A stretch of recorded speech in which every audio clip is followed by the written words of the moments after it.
नमस्कार दोस्तों, आप सबका स्वागत है मेरे यूट्यूब चैनल के ऊपर। दोस्तों आज के इस वीडियो के अंदर हम देखेंगे कि मार्केट के अंदर कभी भी अगर कोई क्रैश आता है, तो उसके पीछे के क्या-क्या रीज़न्स होते हैं, हमको कैसे पता लग सकता है पहले से ही कि मार्केट के अंदर जब क्रैश आने वाला है, तो हम किस तरीके से सतर्क रहें। दोस्तों इस वीडियो का जो ऑब्जेक्टिव है, वो ऑब्जेक्टिव क्या है कि आपको एक लर्निंग प्रोवाइड करना। क्योंकि यहाँ पर जैसे कि मैंने आपको अभी कुछ दिन पहले एक वीडियो पोस्ट किया था, ये वाला जो आपका यहाँ पर जो मैंने जनवरी मंथ के आपको टारगेट्स दिए थे 2021 बजट वाले, तो यहाँ पर मैंने आपको मेंशन भी किया है, डाटा पॉइंट के बेसिस के ऊपर बताया भी था मैंने आपको कि यहाँ पर जो रिटेल ट्रेडर्स हैं वो 11,800 निफ्टी जब था तब से ही यहाँ पर बेयरिश बने हुए हैं। तो यहाँ पर एक्चुअली में डाटा पॉइंट जो होते हैं वो एग्जैक्टली पहले से ही बता देते हैं और डाटा पॉइंट के बेसिस के ऊपर आपको पता लग जाता है कि मार्केट के अंदर क्रैश कब शुरू होने वाला है। तो आज हम स्टडी करेंगे जो लास्ट क्रैश वो आया था मार्च के अंदर, तो हम देखेंगे कि वहां पर क्या क्या सिचुएशन बनी थी और हम लोग उस बेसिस के ऊपर पता लगाएंगे कि क्या अभी क्रैश आ सकता है मार्केट के अंदर या नहीं, और हमको एक लर्निंग भी मिलेगी कि जब क्रैश आएगा तो हमको किन किन बातों का ख्याल रखना होगा। दोस्तों वीडियो पूरी देखिएगा और वीडियो को अगर अभी तक चैनल को आप लोगों ने सब्सक्राइब नहीं किया तो प्लीज चैनल को सब्सक्राइब कीजिएगा और बेल नोटिफिकेशन को दबाना बिल्कुल मत भूलिएगा, ताकि कोई भी वीडियो यहाँ पे आती है तो उसका नोटिफिकेशन तुरंत आपको अपनी ईमेल या ऐप के ऊपर मिल जाए। ठीक है, तो दोस्तों डिस्क्रिप्शन के अंदर टेलीग्राम चैनल का लिंक भी है, अगर आप टेलीग्राम चैनल के ऊपर ज्वाइन करना चाहते हैं, that is totally free. Telegram channel के ऊपर कोई आपको टिप्स नहीं मिलेगी, लेकिन मार्केट की जो कंडीशन रहती है डाटा पॉइंट के बेसिस के ऊपर लाइव मार्केट के अंदर, वो आपको यहाँ पर अपडेट मिलती रहती है टेलीग्राम चैनल के ऊपर। टेलीग्राम चैनल के ऊपर ऑलरेडी काफी लोग ज्वाइन हो चुके हैं, तो आप भी ज्वाइन कर सकते हैं, डिस्क्रिप्शन के अंदर आपको लिंक मिल जाएगा। तो दोस्तों यहाँ पर फटाफट से हम चलते हैं डाटा पॉइंट्स के ऊपर ही। डाटा पॉइंट्स हम क्या बताते हैं, तो उससे पहले हमको देखना होगा कि पास्ट के अंदर जब निफ्टी गिरा था तो मार्केट के अंदर डाटा पॉइंट्स क्या बता रहे थे। आपको ये समझना पड़ेगा, मैं आपको हमेशा से ही एक चीज बताई है और एक चीज पे मैंने फोकस किया है। देखिए फोकस क्या करना होता है कि यहाँ पर जो एफ होते हैं, यानी कि जो बड़ा प्लेयर होता है, सभी लोग जानते हैं कि एफ बड़ा प्लेयर होता है, उसकी पॉकेट के अंदर जो मनी आता है, यानी कि जो प्रॉफिट कमाता है एफआईआई, कहाँ से कमाता है, ये छोटे प्लेयर से कमाता है। छोटे प्लेयर्स कौन? रिटेल ट्रेडर्स, जिसको हम क्लाइंट भी बोलते हैं। तो जो रिटेल ट्रेडर्स होते हैं वहां से पैसा उठ के एफआईआई की जेब में जाता है। ये नियम है, ये स्टॉक मार्केट का रूल है और ये जो है 90% का तकरीबन रेशियो है, जो अभी तक जब से स्टॉक मार्केट चालू हुआ है तब से ये फॉलो होता आ रहा है, हर साल फॉलो होता आ रहा है। 90% का रेशियो मतलब कि 90% रिटेल ट्रेडर्स जो होते हैं वो पैसा गवाते हैं और इनका जो गवाया हुआ पैसा होता है वो एफआईआईज या बड़ा प्लेयर की जेब में जाता है। और ये रीत है जो कि सदियों से चली आ रही है। तो ये रीत ना तो चेंज हुई है और मुझे नहीं लगता कि ना तो ये रीत चेंज हो सकती। क्यों? इसके पीछे का रीजंस क्या है? इसके पीछे का रीजन ये है दोस्तों कि रिटेल ट्रेडर ना तो कोई एनालिसिस करते हैं, ये लोग, ना ही ये लोग क्या कहते हैं मार्केट की सिचुएशन को समझ पाते हैं कि मार्केट ओवर वैल्यू है या फिर मार्केट के अंदर क्या क्या प्रॉब्लम्स हैं या नहीं है, मार्केट के अंदर पोजीशंस क्या हैं। डाटा पॉइंट्स के ऊपर ये काम नहीं करते हैं। और साथ में दूसरी चीज, एफआईआईज जो होते हैं ये सारे के सारे एक ग्रुप के अंदर काम करते हैं। सबसे इंपॉर्टेंट बात यह है कि इनकी जो यूनिटी है वो इनकी ग्रुप के अंदर काम करने की यूनिटी इनको पावरफुल बनाती है। दूसरी चीज, रिटेल ट्रेडर्स का कोई भी एक सिंगल व्यू नहीं होता है, ये ग्रुप के अंदर इनका कोई व्यू नहीं होता है, ये अलग अलग व्यू रखते हैं। एक रिटेल ट्रेडर कुछ व्यू रखता है, दूसरा कुछ और रखता है, तो यहाँ पर इनका व्यू बटा होता है, लेकिन इनका व्यू एक ग्रुप व्यू होता है। इनका डिसीजन जो होता है एफआईआई का वो एक ग्रुप डिसीजन होता है और ये कभी भी इसी वजह से, यूनिटी के अंदर काम करने की वजह से ही कभी भी ये पैसा लूज नहीं करते। 90% टाइम रिटेल ट्रेडर पैसा लूज करता है और एफआईआई हमेशा हर महीने हर साल अपना पैसा डबल ट्रिबल करता रहता है। वो पैसा कहाँ से आता है? वो रिटेल ट्रेडर्स की जेब से ही आता है। तो ये लॉजिक है, ये समझना पड़ेगा आपको।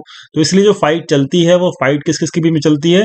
फाइट चलती है रिटेल, वो एफआईआई के बीच में और रिटेल ट्रेडर के बीच में, हमेशा से। तो ये आपको समझना पड़ेगा, ये लॉजिक। अब हम चलते हैं दोस्तों, यहाँ पर जब पिछला क्रैश आया था, आप लोग जानते ही हो कि मार्च के अंदर एक जबरदस्त क्रैश आया था मार्केट के अंदर। तो हमको क्रैश का बिहेवियर समझना पड़ेगा, डाटा पॉइंट के ऊपर मार्केट का डाटा क्या बता रहा था, रिटेल ट्रेडर का डाटा क्या बता रहा था, और साथ में हम एफआईआई का डाटा भी चेक करेंगे कि उसका डाटा भी क्या बता रहा था। तो हम जब डाटा कंपेयर कर लेंगे तब हमको समझ में आ जाएगा कि मार्केट का क्रैश जब आना होता है तो उससे पहले डाटा क्या इंडिकेशन देना शुरू करता है। तो यहाँ पर हम लोग जानते हैं कि यहाँ पर आप चेक कर सकते हो डेट, जो फाइनल टॉप बना था यहाँ पर 14 फेब को बना था, 14 फरवरी को बना था। तो वहां से मार्केट फिर ऊपर नहीं जा पाया था, उस टॉप से मार्केट धड़ाम से गिरा था और मार्केट ने 7500 का लो बनाया था। तो हम यहाँ पर चेक करेंगे कि 14 फरवरी से पहले मार्केट के अंदर तकरीबन 1 से 2 महीने का डाटा चेक करेंगे वहां पर हम लोग, और चेक करेंगे कि डाटा पॉइंट के ऊपर किस प्लेयर की क्या पोजीशंस थी, और उससे हम मार्केट के क्रैश की संभावना तलाशने की कोशिश करेंगे। तो यहाँ पर इंपॉर्टेंट क्या है? इंपॉर्टेंट यह है कि रिटेल ट्रेडर और एफआईआई के बीच में जंग चलती रहती है हमेशा। एफआईआई हमेशा जीतता रहता है और रिटेल ट्रेडर हमेशा पैसा लूज करता रहता है। उसका रीजन मैंने आपको बता दिया है। अब हम बिहेवियर समझ रहे हैं पिछला क्रैश जो आया है उसका, और फिर हम कंपेयर करेंगे जो करंट सिचुएशन है उससे कंपेयर करेंगे, ठीक है, ताकि हमको करंट सिचुएशन मार्केट की पता लग भी जाए और साथ में ये पता लग जाए कि क्या अभी क्रैश आने वाला है या नहीं आने वाला। तो हम फटाफट से चलते हैं अपने डाटा पॉइंट के ऊपर। डाटा पॉइंट की जो शीट है वो अभी आपके सामने स्क्रीन के ऊपर आएगी। दोस्तों यहाँ पर ये जो क्लाइंट का डाटा है, ये नीचे जो क्लाइंट है, क्लाइंट मतलब रिटेल ट्रेडर, ठीक है। तो हमने 14 फरवरी 2020 के बाद तो क्रैश आया था, अभी हमने चार्ट के ऊपर देखा। तो हम 14 फरवरी 2020 से पहले की सिचुएशन देखते हैं कि मार्केट के अंदर सिचुएशन क्या थी, बड़े प्लेयर की क्या पोजीशंस थी और उसने क्या काम करना शुरू किया था। तो यहाँ पर आप खुद चेक कर सकते हो कि ये जो डाटा है, ये जो डाटा है 23 दिसंबर से है मेरे पास फिलहाल। यानी कि जो पिछला पूरा साल है, पूरे साल का मेरा एक डाटा मैंने मेंटेन किया हुआ है। और ये जो डाटा है इसको आप खुद भी मेंटेन कर सकते हो, मैंने सिखाया हुआ है अपने यूट्यूब चैनल के ऊपर। आप मेरे यूट्यूब चैनल के ऊपर जाएंगे सर्च के अंदर, और कैलकुलेशन ऑफ पोजीशंस के नाम से आपको कैलकुलेशन, ठीक है, कैलकुलेशन ऑफ पोजीशंस के नाम से आपको एक वीडियो मिलेगी। वहां पर मैंने सिखाया हुआ है कि भाई आप कैसे पता लगा सकते हो। एक मिनट रुकिए, मैं आपको दिखा देता हूँ वो वीडियो। ओके, चलो अभी तो मुझे दिख नहीं रही है वो वीडियो मैंने पोस्ट की हुई है। उस वीडियो का जो लिंक है वो ऊपर आपको आई बटन के अंदर मिल जाएगा। आप आई बटन जो ऊपर वीडियो के ऊपर चल रहा होता है वहां पे जाके आप उस वीडियो को चेक कर सकते हो। ये चीज मैंने सिखाया हुआ है, जो चीज मैं अभी आपको एक्सेल पे दिखा रहा हूँ। तो आपको ये समझना पड़ेगा 14 फेब से पहले मार्केट के अंदर क्या सिचुएशन थी बड़े प्लेयर की। तो हम ये समझेंगे पहले। तो एफआईआई जो है यहाँ पर बड़ा प्लेयर है, हम जानते ही हैं। तो 14 फेब का डाटा हम निकाल लेते हैं, 14 फरवरी का डाटा। 14 फरवरी का डाटा ये डाटा है, ठीक है। तो 14 फैब आपको डेट दिख रही होगी यहाँ पे। तो 14 फैब को मार्केट का क्रैश शुरू हुआ था। अभी हमने डाटा पॉइंट के ऊपर, चार्ट के ऊपर देखा, सॉरी। तो 14 फैब तक, यानी कि डाटा पॉइंट क्या बता रहे थे, ये स्टॉक फ्यूचर है जो कि एफआई की पोजीशन है, ये नेट पोजीशन है किसकी, फ्यूचर्स की, मतलब इंडेक्स फ्यूचर की, और ये इंडेक्स ऑप्शन की नेट पोजीशंस हैं जो कि उनके हाथ में थी। 14 फैब को जो पोजीशंस थी एफआईआई की, मार्केट गिरने से पहले, मार्केट याद रखना, मार्केट को गिरने से पहले उनकी ऑन हैंड पोजीशंस थी फ्यूचर्स के अंदर, वो 1 लाख पोजीशंस थी। आप समझ रहे होंगे, मार्केट गिरने से पहले ही उन्होंने पोजीशंस यहां पर हैवी कर ली थी। 1 लाख पोजीशंस यहां पर ऑलरेडी हो चुकी थी फ्यूचर्स के अंदर, और ऑप्शंस के अंदर भी उनकी 1 लाख से ऊपर पोजीशंस शॉर्ट वाली, ये नेगेटिव पोजीशंस है यानी कि शॉर्ट में पोजीशंस थी।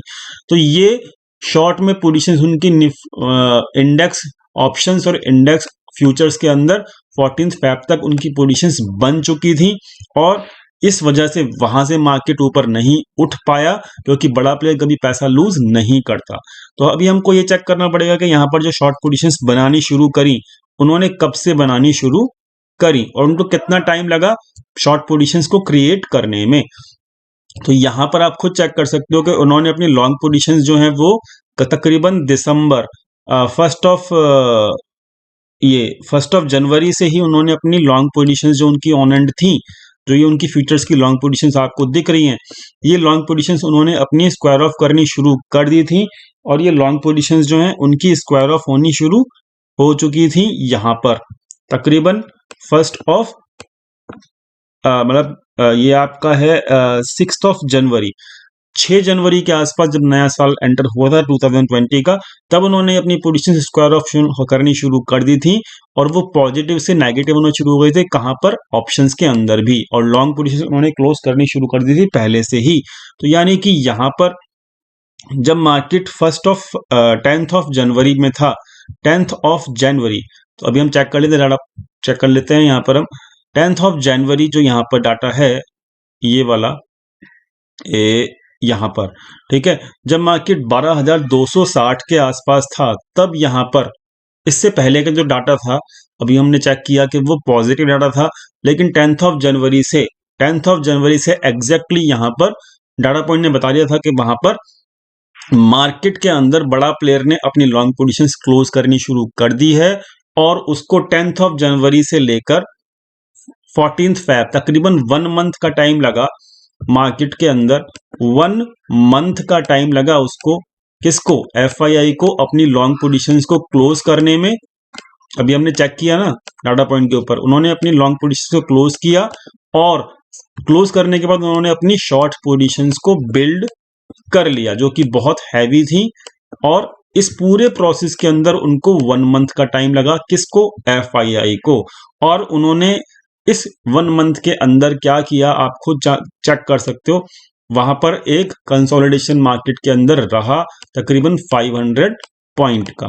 तो आप समझ गए होंगे कि तकरीबन एक महीने का टाइम लगा बड़े प्लेयर को अपनी लॉन्ग पोजीशंस बिल्ड करने में, क्लोज करने में, सॉरी।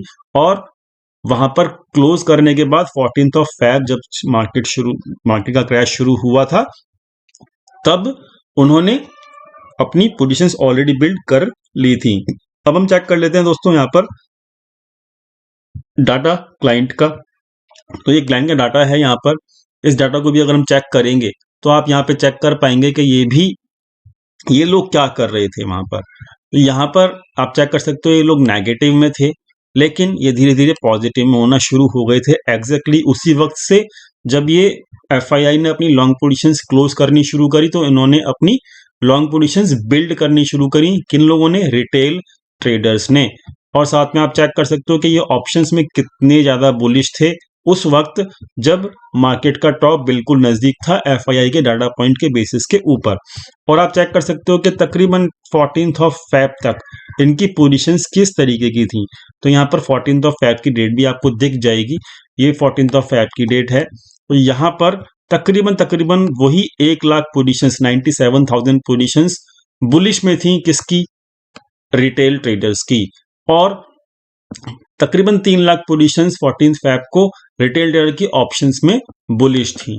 तो आई होप आप समझ गए होंगे कि कितना ज्यादा बुलिश था कौन, रिटेल ट्रेडर जब मार्केट का क्रैश आना था, और कितना ज्यादा बियरिश था कौन, एफआईआई जब मार्केट का क्रैश आना था 14th फेब को। और पूरा 1 महीना लगा मार्केट के अंदर जब एफआईआई ने अपनी लॉन्ग पोजीशंस को क्लोज करके शॉर्ट पोजीशंस बना ली और ये रिटेल ट्रेडर्स ने अपनी शॉर्ट पोजीशंस क्लोज करके बुलिश पोजीशंस बना ली। तो दोस्तों ये हमको एक लर्निंग मिला इस चीज से। लर्निंग क्या मिला, ध्यान से समझो, लर्निंग क्या मिली, यहां पर पैसा लूज किसने किया था, यहाँ पर इस क्रैश के अंदर पैसा लूज किसने किया था, रिटेल ट्रेडर ने, ठीक है। दूसरी चीज हमको लर्निंग क्या मिली कि यहाँ पर डाटा पॉइंट जो है वो इंडिकेशन दे सकते हैं, डाटा पॉइंट पहले से ही बता देते हैं। और तीसरी चीज मतलब फॉल आने का इंडिकेशन डाटा पॉइंट पहले से ही दे देते हैं, ठीक है। और एक और चीज हमें पता लगी कि एफआईआई ही मार्केट को कंट्रोल करता है और मार्केट केवल एफआईआई के हिसाब से ही चलती है। और इसीलिए यहाँ पर मार्केट के अंदर लास्ट क्रैश आया था। और नुकसान किसको हुआ था और कौन सी डेट को क्या हुआ, सब मैंने आपको एक्सप्लेन कर दिया, आपको समझ में भी आ गया होगा। तो यहाँ पर आपने पूरा प्रोसेस समझ लिया कि पूरा प्रोसेस क्रैश का क्या है।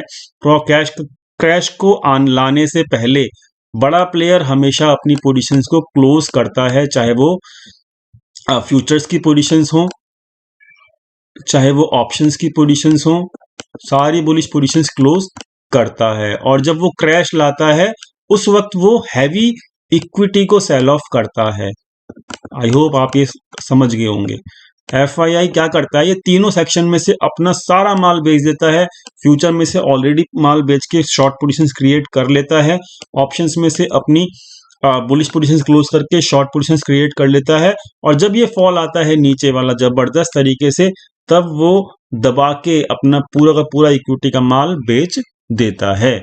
तो ये पूरा प्रोसेस है, डाटा पॉइंट के ऊपर आपने खुद चेक कर लिया है, मुझे बताने की यहाँ पर जरूरत नहीं है।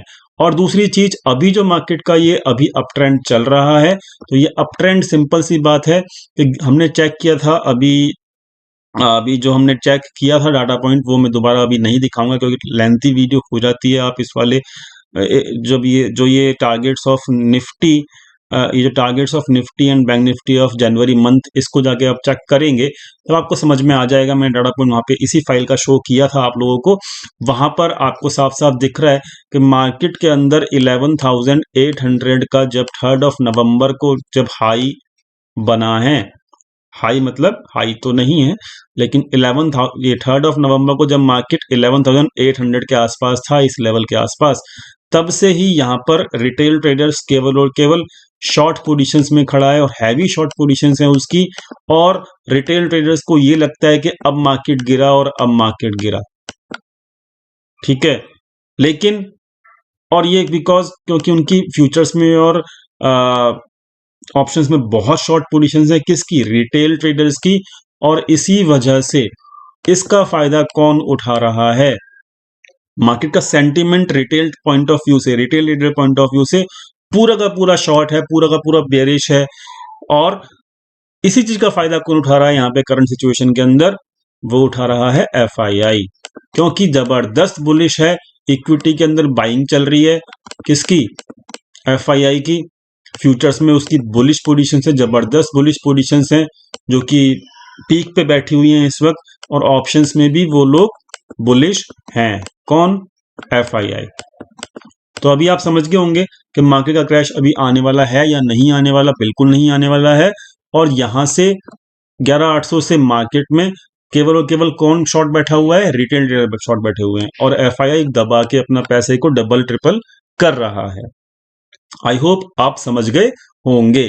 और प्रोसेस क्या है, अगर अभी क्रैश आने भी वाला होगा तो तकरीबन 1 मंथ का टाइम लगेगा। अभी मैंने आपको पूरा प्रोसेस समझा भी दिया है, 1 मंथ का टाइम लगेगा। उस 1 मंथ के अंदर रिटेल ट्रेडर्स को, जब रिटेल ट्रेडर को बुलिश होना पड़ेगा, जब तक रिटेल ट्रेडर अपनी 1 लाख से ऊपर बुलिश पोजीशंस को क्रिएट नहीं कर लेता है फ्यूचर्स के अंदर और ऑप्शंस के अंदर, ठीक है, दोनों के अंदर 1-1 लाख से ऊपर की पोजीशंस क्रिएट नहीं कर लेता है बुलिश वाली, कौन, रिटेल ट्रेडर। और साथ में एफआईआई जब तक अपनी 1 लाख से ऊपर ही फ्यूचर्स एंड ऑप्शंस में पोजीशंस क्रिएट नहीं कर लेता है, उसके अंदर हो सकता है 1 मंथ लग जाए इस प्रोसेस में, तब तक क्रैश नहीं आ सकता, नहीं आ सकता तब तक क्रैश। आई होप आप समझ गए होंगे। तो दोस्तों यही था लॉजिक, और डाटा पॉइंट मेंटेन करने का फायदा भी यही होता है कि आपको पहले से पता लग जाता है। और मतलब क्रैश कैसे आता है वो पूरा प्रोसेस मैंने आपको समझा दिया है, 5 डाटा पॉइंट के दिखा के, 5 डाटा पॉइंट के बेसिस के ऊपर मैंने आपको पूरा समझा दिया है। एंड आई होप आपको समझ में भी आ गया होगा। दोस्तों अगर आपने अभी तक हमारे सपोर्ट ग्रुप के अंदर अगर अभी तक आप नहीं ज्वाइन किए हैं, तो सपोर्ट ग्रुप के अंदर ज्वाइन करने का, जिसके अंदर मैं अपने खुद के पॉइंट्स, मतलब खुद के जो ट्रेड्स मैं लेता हूँ, वो सारे ट्रेड, चाहे वो स्विंग ट्रेड हो, चाहे वो इंट्राडे ट्रेड हो, उसकी एंट्री एग्जिट जो भी होती है मैं उसमें डालता हूँ सपोर्ट ग्रुप के अंदर। तो सपोर्ट ग्रुप के अंदर ज्वाइन करने का सिंपल सा एक ही तरीका है, वीडियो के डिस्क्रिप्शन में आपको 2 लिंक मिलेंगे, एंजल बुकिंग का और अपस्टॉक का। अकाउंट ओपन कीजिए, अकाउंट ओपन करने का मुझे व्हाट्सअप नंबर जो डिस्क्रिप्शन में दिया हुआ है उसके ऊपर मुझे इन्फॉर्म कीजिए and I will add you. आपको फ़ायदा होगा सपोर्ट ग्रुप में, क्योंकि वहाँ पर मैं अपने खुद के शेयर करता हूँ, जो ट्रेड होते हैं मेरे वो मैं शेयर करता हूँ। दोस्तों मिलते हैं फिर अगली वीडियो के अंदर। आई होप आपको यहाँ पे लर्निंग मिली होगी। चैनल को सब्सक्राइब करना बिल्कुल मत भूलिएगा, बेल नोटिफिकेशन दबाना बिल्कुल मत भूलिएगा। Thank you so much for watching this video.